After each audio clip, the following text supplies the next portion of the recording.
Assalamualaikum warahmatullahi wabarakatuh. Saya Martin Eka, CGV Angkatan 8 Kota Tangerang, dengan fasilitator Ibu Lailatul Huriyah dan pengajar praktik Ibu Herni Rismayanti.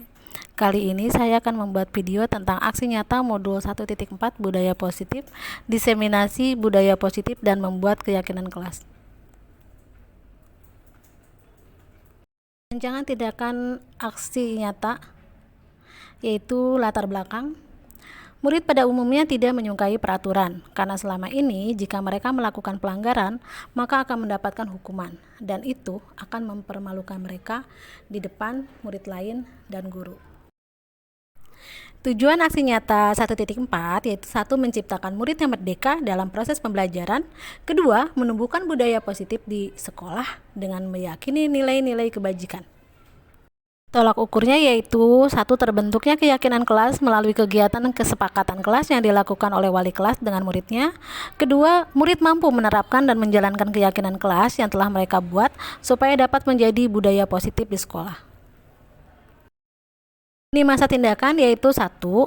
Menghadap kepala sekolah untuk menjalankan pentingnya penanaman budaya positif dan keyakinan kelas di sekolah, serta meminta izin untuk mendiseminasi bersama rekan guru. 2. Mengumpulkan rekan guru untuk melakukan diseminasi pemahaman materi budaya positif, keyakinan kelas, dan segitiga restitusi. 3. Berkoordinasi dan berkolaborasi dengan wali kelas untuk membuat keyakinan kelas di kelas masing-masing. 4. Memantau, merefleksikan, mengevaluasi keyakinan kelas yang telah dibuat. Dukungan yang dibutuhkan yaitu 1. Dukungan dari kepala sekolah, rekan guru, serta murid supaya tindakan yang telah disusun dapat dilaksanakan secara lancar dan menyeluruh. 2. Sarana dan prasarana untuk menumbuhkan budaya positif di sekolah. 3. Orang tua dalam melakukan budaya positif di rumah. Diseminasi di sekolah mengenai pemahaman dan pengalaman budaya positif.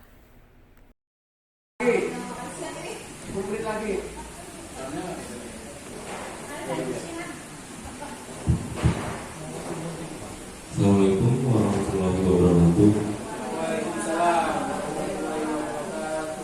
Baik, sebelumnya terima kasih Bapak Ibu untuk menyempatkan hadir dalam acara sosialisasi budaya positif di sekolah. Yang Bapak Ibu bisa lihat di depan sudah ada Ibu Martin Eka Supianti ST. Beliau sebagai narasumber dari sosialisasi budaya positif di sekolah pada hari ini. Beliau juga sebagai calon guru penggerak angkatan 8 Bu ya. Nah, di sini beliau akan menjadi narasumber untuk memaparkan kepada kita bagaimana budaya positif di sekolah. Jadi untuk Bapak Ibu dimohon waktunya sebentar. Untuk narasumber Ibu Martin Eka Supianti, untuk waktu dan tempat dipersilakan.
Untuk mensosialisasikan waktu ini agak susah gitu. Karena kita kebetulan kebetulan hari ini ada sedikit patuan kelas, jadi saya pikir kita mulai dari bawah. Nah, di sini saya membawakan dari budaya positif di sekolah, karena saya melihat di sekolah kita sebenarnya banyak anak-anak yang udah punya nilai positif, cuma mungkin kita kurang mengeksplor atau mendalaminya. Disinilah tugas kita sebagai guru untuk mengeksplor bakat dan minat yang anak-anak kita. Bapak Ibu guru jangan lupa ya, sekolah itu merupakan rumah kedua buat anak kita. Gitu loh. Pertamanya rumahnya dia di rumah dengan kedua orang tuanya, dan sekolah adalah rumah kedua buat mereka. Jadi kita itu sebagai guru harus membuat anak itu nyaman di sekolah. Bagaimana nih supaya anak itu merasa nyaman, merasa terlindungi, merasa dia itu diterima di sekolah ini. Nah, itu yang harus kita berikan ke anak-anak. Nah, di sini di modul 1.1 itu ada filosofi Ki Hajar Dewantara. Saya mengutip sedikit ya. Jadi Ki Hajar Dewantara itu beliau mengatakan jika siswa adalah kita itu seperti seorang petani yang ada di sawah, dan siswa itu benihnya. Jadi kualitas sebagus apapun input atau siswa kita, tetapi kalau misalnya kita di sekolah tidak memberikan pengarahan, kita cuek sama anak-anak, itu kita nggak bakal dapat output yang bagus. Kayak misalnya petani kita menggarap sawahnya, misalnya nggak pernah dipupuk, nggak pernah dikasih pestisida, nggak pernah disiram, yakin nggak bakal punya padi yang bagus? Iya, padinya bakal nggak bagus. Sama kayak anak-anak kita. Jadi kita tuh harus benar-benar ke mereka tuh benar-benar yang murid itu sampai Ki Hajar Dewantara ada kata di situ menghambakan. Saking di situ guru itu harus benar-benar menjadi among atau memberikan tuntunan pada siswanya. Next slide. Nah, di sini ada 7 pokok yang harusnya saya sampaikan, tetapi nanti saya lihat waktu lagi ya. Di sini ada disiplin positif dan nilai-nilai kebajikan universal, ada teori motivasi, ada hubungan dan penghargaan, keyakinan kelas, kebutuhan dasar manusia dan dunia yang berkualitas, 5 posisi kontrol dan segitiga restitusi. Sekarang, kalau misalnya di lingkungan kita nih, di lingkungan kita, kalau kita mengadakan pembiasaan yang bagus, maka nanti pembiasaan itu yang akan menjadi keyakinan kelas. Nah, nanti dari keyakinan kelas akan menjadi budaya positif di sekolah. Nah, kita kan harus misalnya langsung bikin kebiasaan banyak, nggak harus. Jadi kalau misalnya di keyakinan kelas nggak harus yang bikin seperti peraturan yang dibikin 20 peraturan enggak. Misalnya yang mau kita ambil kebiasaan anak-anak 1 atau 2 guru, misalnya mereka supaya nggak datang terlambat ya, supaya mereka bisa datang tepat waktu. Nah, mungkin kita ambil kebiasaan 2 atau 3 dulu kebiasaannya. Nah, dari kebiasaan anak-anak itu nanti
ekstrinsik dari luar.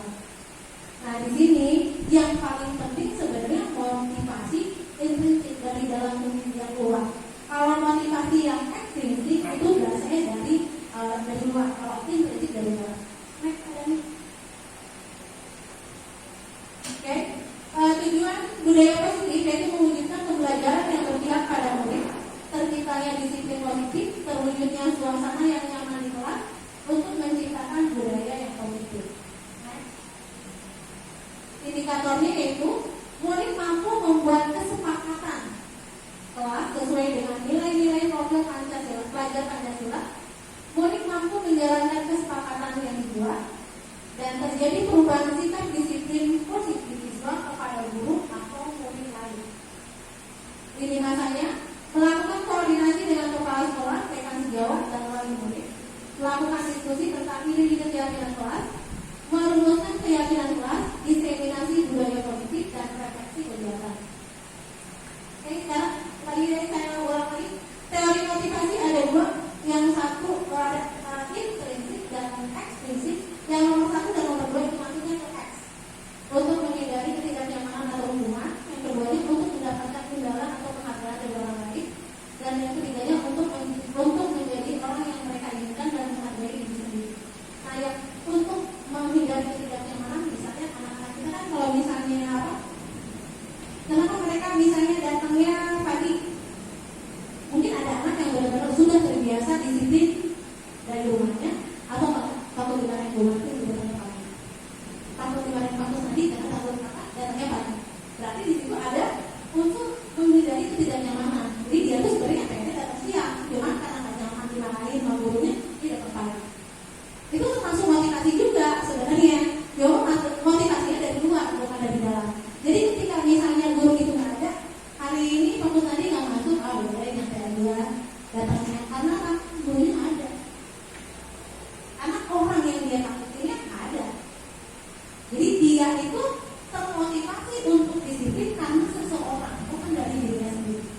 Nah terus yang kedua, untuk mendapatkan imbalan misalnya anak yang selalu hadir tepat waktu akan dikasih hadiah sama wali kelasnya. Nah itu juga sebenarnya motivasi juga gitu loh. Itu motivasi sebenarnya. Cuma motivasinya dari luar. Ketika guru itu lupa nggak kasih hadiah, nggak jadi sih masuk laginya harus kasih hadiah. Nah yang kita temukan adalah motivasi yang dari dalam diri sendiri. Motivasi dari dalam diri yaitu eksternal dari benar-benar dari kita. Oke, next.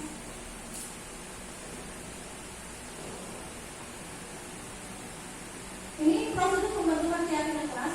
Jadi nanti Bapak dan Ibu, tadinya sih saya pengen apa ya? Tadinya mau saya dulu praktek sebenarnya. Baru nanti saya kasih tips nih, gitu. Cuman karena saya belum sempat untuk praktek, jadi saya kasih cerita yang saya kemarin praktek waktu hari Sabtu kalau kalian. Kemarin di lokal kalian 2 tuh ada praktek bikin keyakinan kelas. Jadi kalau misalnya ada lokal karya, di situ tuh kita dibagi kan, kita dibagi ada yang guru sebagai murid, ada guru yang sebagai gurunya gitu. Jadi kita di situ belajar. Jadi kalau misalnya orang nanya lokal karya ngapain sih Bu Marti? Itu belajar. Kita belajar. Satu kelas itu ada 15 orang dan kita belajar berbagi. Gitu berbagi. Siapa yang jadi guru, siapa yang jadi murid. Dan biasanya kalau misalnya kita sebagai jadi murid, ya saya seperti anak-anak bertanya gitu. Terus maksudnya ya apa? Ya kadang-kadang kita melakukan hal-hal yang guru ngajarin ya memang di bawah ibu aja. Jadi nanti kalau misalnya mudah-mudahan ya Bapak dan Ibu besok saya doain di sini ada 4 atau 5 gitu yang bisa ngasih guru penggerak. Sebenarnya ini ada pembukaan lagi guru penggerak ke 10 ya 11 ya. 10. Oh 11. Nah udah ada nih sebenarnya pembukaan. Jadi sebenarnya jangan ditanyain kalau bisa jadi guru penggerak kamu bakal jadi apa nanti ke depannya. Itu sama ya Ibu. Motivasi juga. Jadi motivasi kita jadi guru penggerak bukan karena dari luar tapi dari dalam. Kalau saya cuma pengen dapat ilmu untuk bisa menjadi guru yang lebih baik. Tuh. Kalau misalnya ada positif belakangnya, yaitu berarti hadiah ya. Oke, jadi nanti kita di kelasnya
Seperti tidak boleh terlambat, tidak boleh, harus tepat waktu, datang tepat waktu.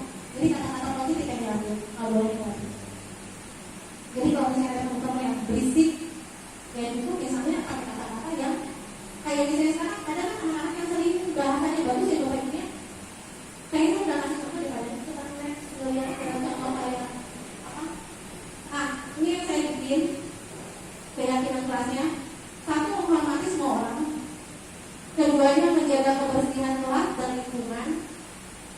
Ketiganya, menjaga keamanan dan ketertiban kelas. Keempatnya, berbahasa yang sopan dan santun.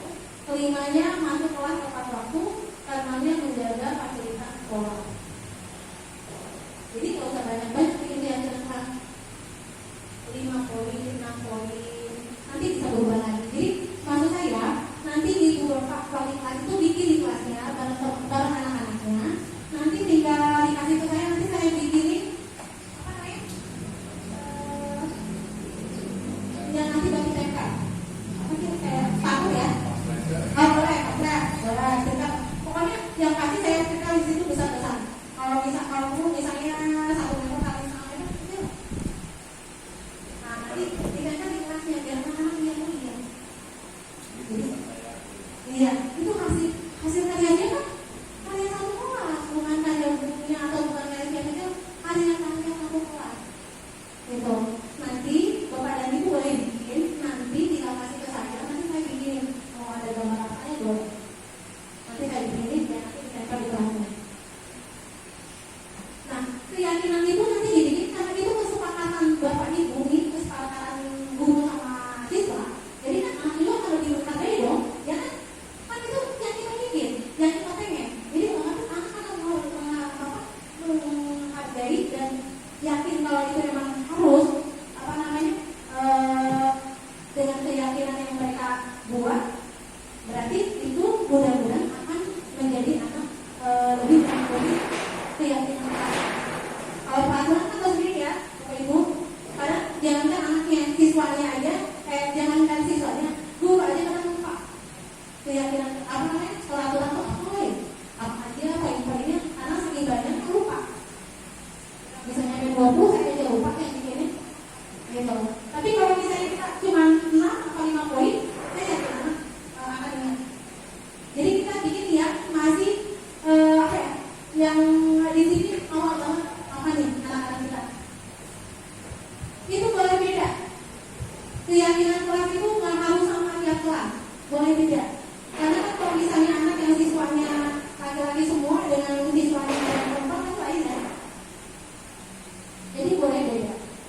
Nah terus di nanti kalau misalnya di Bapak dan Ibu udah bikin keyakinan kelasnya, nah nanti bisa dikasih ke saya, nanti saya bikinkan buat ditempel di kelas. Nah itu bisa berubah. Misalnya sebulan ini, nanti saya belajar berubah nih. Soalnya yang poin 1 anak-anak dapetin semua. Misalnya menjaga kebersihan deh misalnya. Kalau anak-anaknya udah bisa menjaga kebersihan, itu bisa diganti lagi. Karena udah terbiasa. Nah kebiasaannya udah. Kalau sudah bikin, udah kebiasaan, udah jadi budaya, gak usah dimasukin lagi.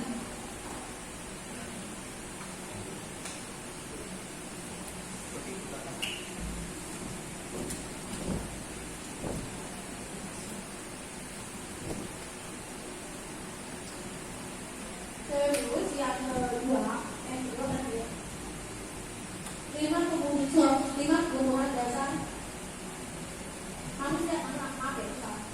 5 kebutuhan dasar manusia. 1, kebutuhan untuk bertahan hidup. Keduanya kasih sayang dan rasa diterima. Ketiganya kebebasan. Keempatnya kesenangan. Dan kelimanya penguasaan. Jadi Bapak Ibu, kalau misalnya anak kita ada salah satu anak kita misalnya yang rada-rada berkurang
jadi guru tuh sebijak itu nggak ya?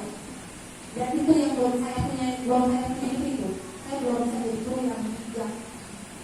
Jadi kadang-kadang kalau misalnya ada masalah kita langsung adjustment pakai hubungan ada sebenarnya dua-dua.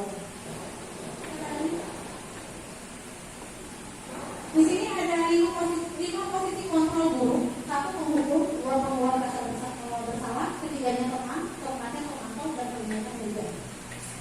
Ternyata guru ketika misalnya si anak itu berbuat salah, ada 5 posisi kontrol. Dari 5 ini kita suka lebih sering yang mana tuh? Panahnya. Mana yang mana? Dari 5 itu 5 posisi kontrol panah yang mana yang sering Pak Ana lakukan? 3 dari mana? Fokus yang mana? Sama juga. Oh, sama. Oke. Ada yang lain? Saya. Oke, boleh membuat merasa bersalah si anak. Oke, membuat merasa bersalah. Ada lagi?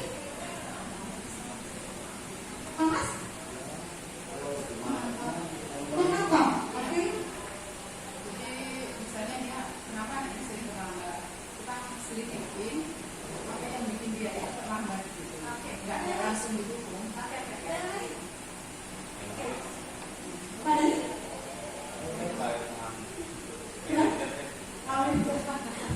Apa dari manajernya?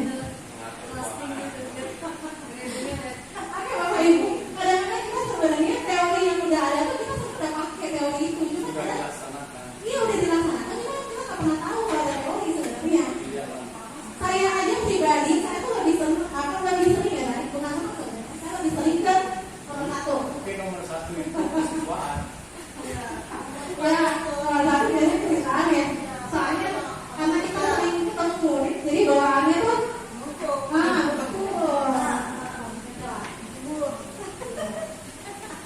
Kalau misalnya kita kan itu ada penghukum, kalau penghukum berarti langsung ya. Ketika anak itu berbuat kesalahan, kita langsung hukum. Misalnya kasih jalan, kalau bilang kamu nanti deh boleh lapangan, boleh masalah seperti itu. Kalau yang ketiga itu lebih tepat ke kita. Kalau misalnya Bagaimanapun anak salah jadikan teman dulu. Oke. Nanti ketika permasalahannya munculkan oleh siswa itu. tapi Kita, ya. kalau Pak Dani manajer, Oke, kita ambil ini ya tadi 5 apa namanya? Kalau hukum ini jelas ya Bu, Bapak Ibu itu nggak boleh kalau penghukum. Iya. Apapun situasinya, penghukum itu nggak boleh. Apapun situasinya. tapi belum tentu ketika menghukumnya, misalnya saya ajar agama, enggak kan bukunya Pak, kamu harus membaca ayat-ayat itu kan hukuman. Tapi terhadap anak itu, jadi dia itu hafal bahkan tahu. Kita juga kan namanya hukum itu nggak harus sensitif. Boleh begitu nggak ini pengkajian kita? Nggak boleh. Karena dulunya menghukum ya. Iya. Terus yang boleh Bapak mendidik itu Jadi kan hanya pendidik. Jadi dari 5 posisi kontrol ini yang bagus adalah manajer. Tapi saya nggak melihat pada dia sebagai manajer. Jadi kalau misalnya manajer itu dia tidak mengejas, tidak langsung bilang bagus Allah. Kalau ini manajer itu kita belajar untuk mencari yuk solusinya di mana. Ini manajer itu lebih ke mencari solusinya. Tuh Ibu, saya juga baru tahu. Saya pikir boleh aja tuh hukum. Ya kan, apalagi kalau anaknya kelasnya seringan gitu ya, Pak Mas ya. Anaknya berat loh. Jadi nggak boleh menghukum. Kamu biasa, itu nggak boleh. Kalau boleh lah bisa, kalau marahin Kamu biasa telat. Lu lagi. Udah kamu sini. Yang kira-kira itu ya, nanti kita mungkin di lain waktu kita bisa apa namanya, bisa lebih bisa lebih plus lagi ya. Oke, pada ini kira-kira apa dilihat dari waktu. Nah yang ini ada segitiga restitusi Bapak Ibu. Jadi ketika kita mempunyai masalah dengan anak-anak, kita harus sebagai manajer itu tadi, nah masuk ke sini ke segitiga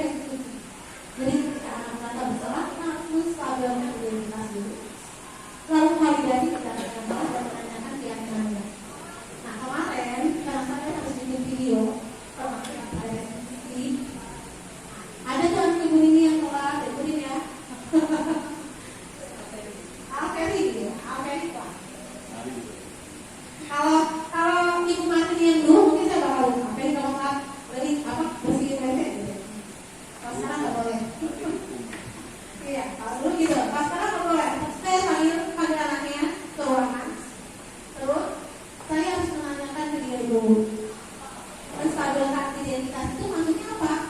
Jadi kita nggak boleh. Apa dia mau jangan ya? Nggak boleh tadi. Ada ini kamu siangan itu karena apa? Jadi kamu nggak boleh dengan suara kencang, nggak boleh ini. Nanti ada ini bakal bilang, ya ibu saya terlambat, itu kan terlambat. Karena saya bangun kesiangan. Kalau ini saya bangun kesiangan bu. Nah, menstabilkan identitas di situ ya. Iya, Alfebi, ibu juga apa namanya? Ibu di sini bukan untuk menghukum kamu, tapi ibu di sini untuk mencari solusi. Ibu juga pernah kok jadi salah, karena manusia itu tidak akan pernah. Iya, itu loh. Jadi si anak, nah, ketika udah stabil nih anaknya, kan kalau datang ini dia takut dong dimarahin gitu kan. Tapi tante itu mama tuh udah stabil. Nah baru tuh kedua validasi tindakan yang salah. Baru kita kasih tahu ke anaknya, gitu loh. Baru kita kasih tahu ke anaknya tindakan kamu tuh yang salahnya. Kenapa kamu melakukan? Kenapa kamu sampai ke sana? Tuh. Nah, nanti baru kita cari solusinya. Di keyakinan, menanyakan keyakinan, baru kita bilang, nah, di keyakinan kelas yang kita udah bikin, di situ ada disiplin tepat waktu. Jadi ketika kamu tidak tepat waktu, berarti kamu sudah melanggar keyakinan kelas yang kita buat. Nah, sekarang bagaimana caranya supaya kedepannya ini tidak terulang? Gitu, ya. Jadi sekarang itu harus seperti itu ternyata cara menangani siswa. Harus bangun lebih pagi.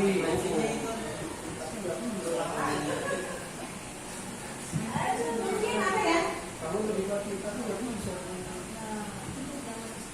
Termasuk mungkin suka marah-marah itu Bu. Iya. Atau berkata kasar. Ya, pokoknya dari ini ya, Bapak Ibu intinya nanti dalam kita menangani siswa, kita tidak boleh langsung ke penghukum. Jadi kita bareng-bareng aja ya, kita bareng. Karena anak kita tuh luar biasa ya, anak kita yang sekarang itu, anak kita yang zaman sekarang itu dengan apa ya, dengan sekabat apa masalahnya yang luar biasa, pergaulannya yang luar biasa juga. Nah, kita juga harus luar biasa juga nanganinnya. Karena mungkin itu akan menjadi ibadah buat kita ya Bapak Ibu ya. Iya, kalau kita misalnya makin sering dipuji kesabarannya, nah, atau tadi kan, terima kasih ya.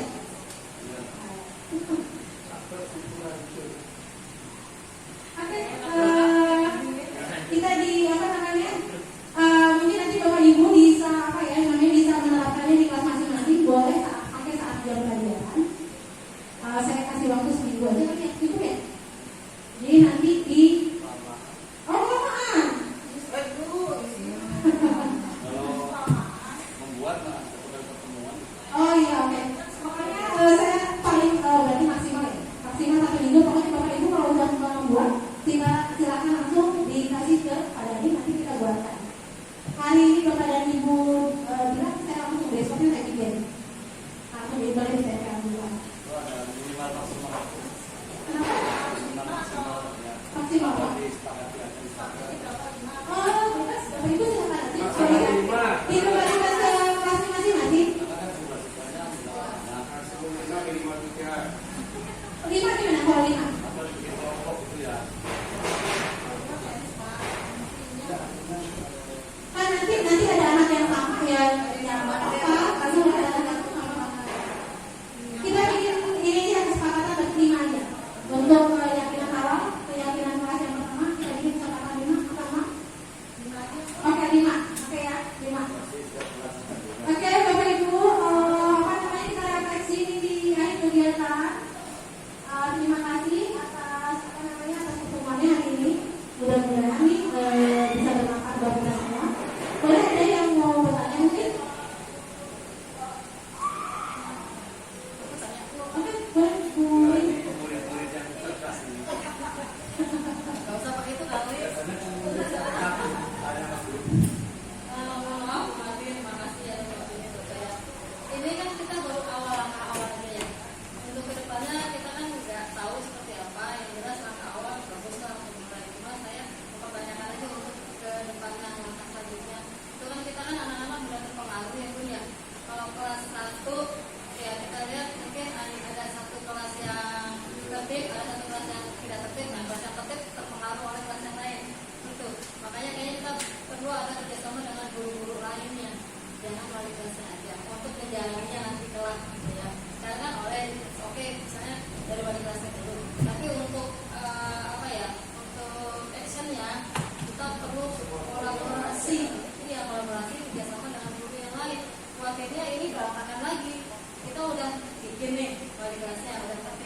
Cuma terus karena anak-anak kita kan gampang terpengaruh oleh kelas yang lain.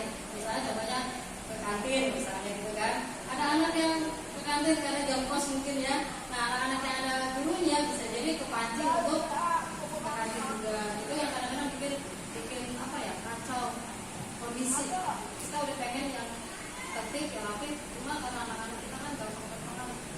Tuh, itu yang pertama. Yang kedua misalnya itu yang di slide yang 9 kalau nggak salah, tentang lini masa kalau nggak salah, slide 9 saya tanyakan. Terus yang berikutnya slide yang ke-12 itu memang butuh waktu yang lama untuk menumbuhkan rasa kebiasaan ya. Butuh waktu, kita nggak tahu kalau lihat dari anak-anak kondisi kayaknya butuh waktu yang lama untuk menumbuhkan jiwa rasa kebiasaan, dan itu memang harus kerjasama dan effort yang tinggi banget gitu dari masing-masing guru juga. Cuma kalau kita lihat kondisinya guru-guru ya ya itu ada bisa lah ya. Jadi artinya dua aja sih guru itu intinya seperti itu. Jadi sih sebenarnya siangan. Oke, nggak sakit guru ini. Ya sama-sama. Makasih.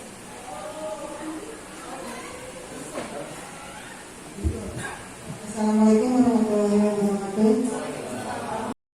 Penyusunan keyakinan kelas. Di sini saya bersama dengan siswa kelas 10 TKR 2 melakukan aksi, yaitu rancangannya. Satu, saya menjelaskan kepada murid tujuan dibuatnya keyakinan kelas. Keduanya, saya membagikan setiap murid kertas untuk diisi keyakinan yang mau dibiasakan di kelas. Ketiga, setiap murid menempelkan di papan tulis. Keempatnya, ketua kelas memimpin diskusi keyakinan kelas. Dan limanya, diambil keyakinan kelas yang telah disepakati bersama.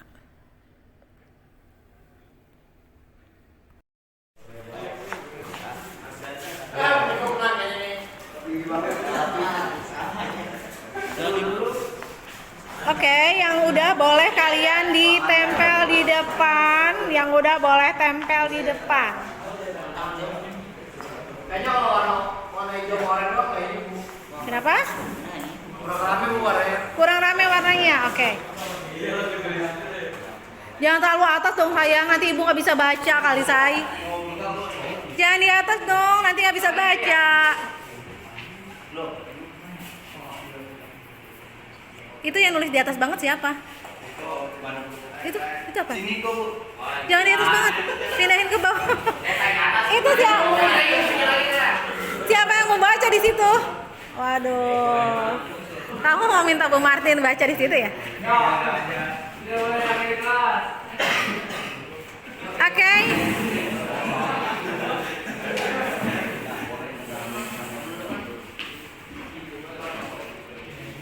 Iya.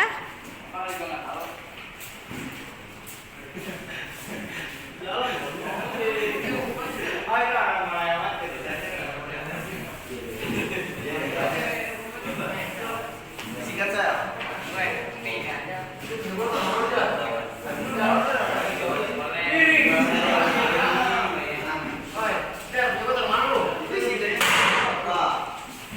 Oke.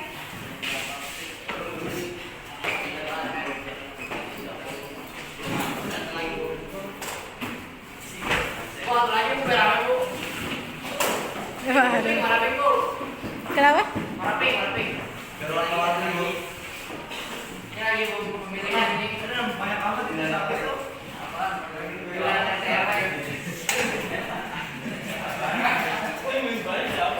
Oke, udah semua belum? Udah semua belum?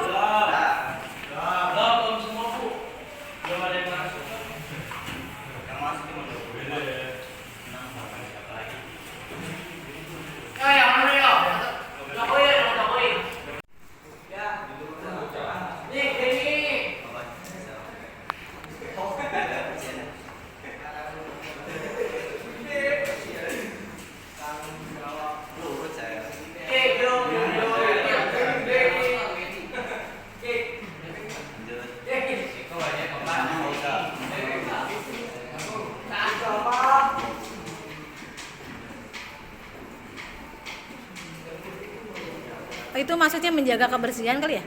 Apa itu? Nah, menjaga kebersihan. Terus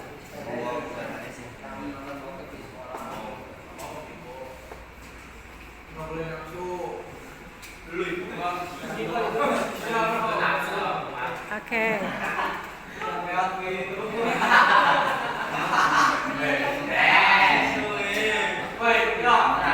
foto sama tempat di rumah lu yo. Kau tangan balat. Salah. Geser. Kau kalau jalan sampai ini keluar.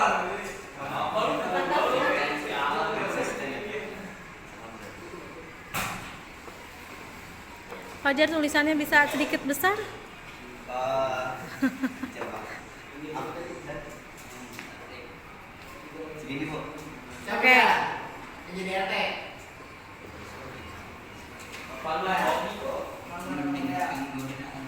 Oh, ini kayak beda semua, Bu.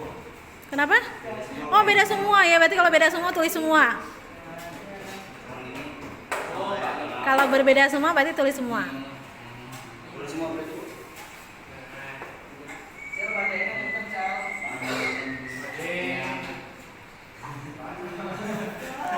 Di atasnya Fajar keyakinan kelas tulis ya, sayang. Nah, di situ keyakinan kelas.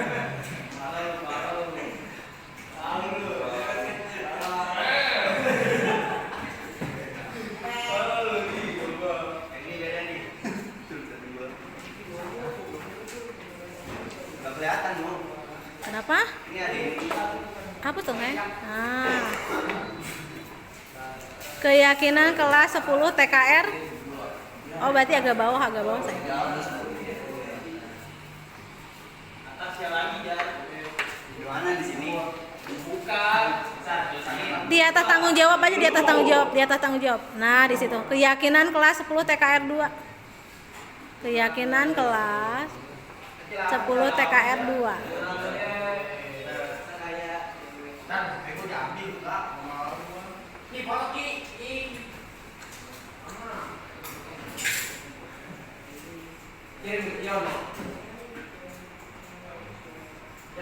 Oke, lanjut lagi. Ini apa itu?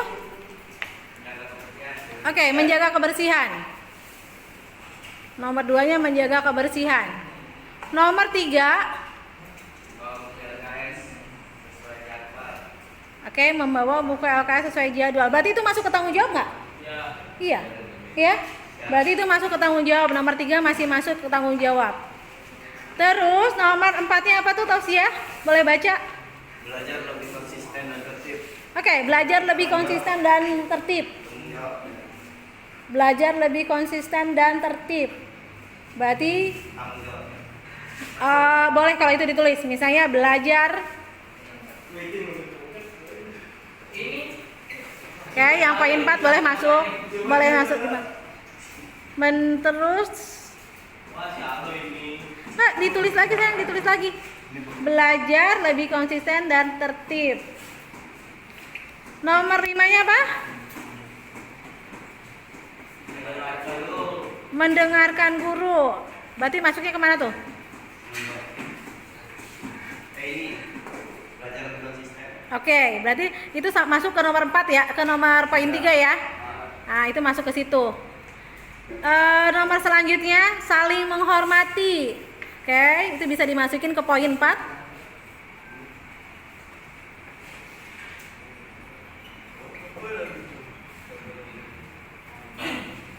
Nomor 7 apa? Tidak mengerjakan. Oh, bila tidak mengerjakan tugas keluar. Itu masuk ke tanggung jawab ya. Oke. Tidak boleh tidur di dalam kelas.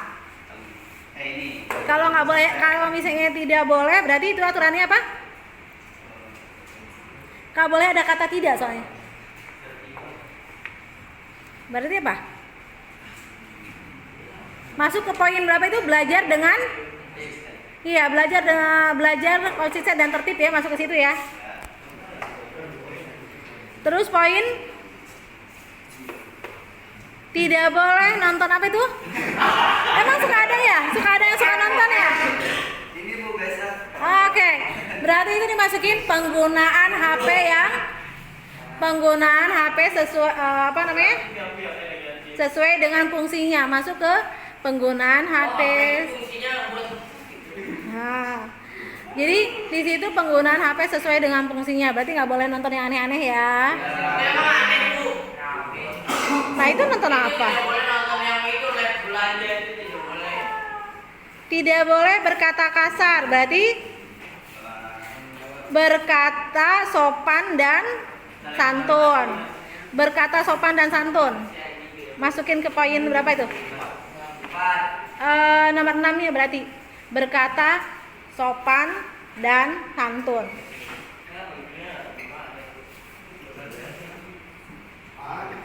Poin 11-nya di situ tidak boleh berisik saat pelajaran.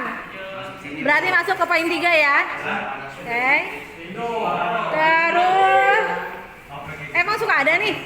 Yang nomor 12 tidak boleh mengganggu teman saat mengerjakan tugas. Emang suka ada yang ngeganggu ya? Masuk ke mana? Poin 4 bisa masuk, poin menghormati juga bisa masuk, itu sebenarnya ya. Nomor 13-nya tidak boleh keluar kelas. Kalau nggak boleh keluar kelas, terus kamu didiam aja di kelas ya. Masuk ke tanggung jawab ya, nomor 13 ya. Poin 13 masuk ke tanggung jawab. Oke? Jadi kamu kita sepakati nih 1, 2, 3, 4, 5, 6 ada 6 poin. Ada 6 poin ya. Kita sepakati keyakinan kelas kita ada 6 poin.